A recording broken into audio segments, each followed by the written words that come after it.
Some of the most powerful acts of faith don't happen on battlefields or in front of crowds. They happen quietly in moments when no one is watching. Ruth's story is not loud or dramatic, but it reveals something deeply important. Jehovah notices loyalty. Even when it feels small. Even when it seems unseen. Loss in a hard choice. Ruth lived during a difficult time in Israel's history. A famine forced a man named Elimelech to leave Bethlehem with his wife Naomi and their 2 sons. They settled in the land of Moab hoping to survive. Over time tragedy struck. Elimelech died. Later, Naomi's 2 sons also died, leaving Naomi and her daughters-in-law alone. Ruth was one of those daughters-in-law. Naomi decided to return to Bethlehem after hearing that Jehovah had blessed his people with food again. She urged Ruth and the other daughter-in-law to stay behind in Moab, where life might be easier. They were young. They could remarry. They could start over. One woman chose to stay. Ruth did not. Ruth's decision. Ruth spoke words that would be remembered for generations. She told Naomi she would not leave her. Where Naomi went, Ruth would go. Where Naomi stayed, Ruth would stay. Naomi's people would be Ruth's people. And Naomi's God, Jehovah, would be Ruth's God. This was not an emotional promise. It was a life-changing decision. Ruth left her homeland, her culture, and her future security behind. She chose loyalty over comfort. Faith over certainty. Together, Ruth and Naomi walked back to Bethlehem with very little. They arrived poor, grieving, and unsure of what would come next. Quiet faithfulness.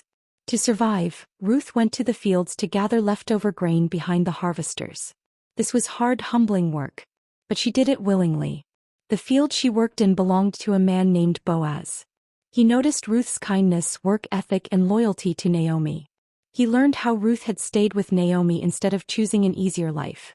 Boaz treated Ruth with respect. He made sure she was protected. He allowed her to gather more grain than usual. Through simple acts of kindness, Jehovah was quietly working.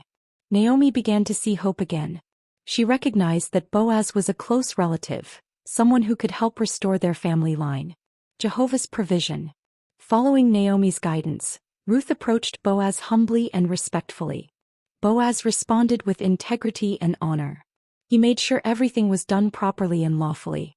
Boaz chose to redeem Ruth and Naomi's family line. He married Ruth. What began as loss and uncertainty turned into restoration. Ruth, once a foreigner, became part of the family line that would lead to King David. And generations later, to Jesus. Jehovah used Ruth's quiet loyalty to shape history. The lesson. Ruth's story teaches us that Jehovah values faithfulness in everyday choices. Ruth did not know the outcome when she chose Naomi. She did not see the blessings ahead. She simply chose what was right. Jehovah does not overlook steady obedience. He sees the sacrifices no one applauds. He notices the faith that keeps going when life feels uncertain. You may never know how your quiet loyalty is shaping the future. But Jehovah does. Reflection. Think about a time when staying loyal was difficult. A relationship. A responsibility. A promise you kept even when it cost you. How might Jehovah be using that faithfulness in ways you cannot yet see? Take a moment to reflect. And if you feel comfortable, share your thoughts in the comments. If this story helped you understand the scriptures more clearly, please like this video. Subscribe to Scripture Stories Explained for simple Bible stories and reflections each week. Feel free to share this video with someone who could use encouragement today.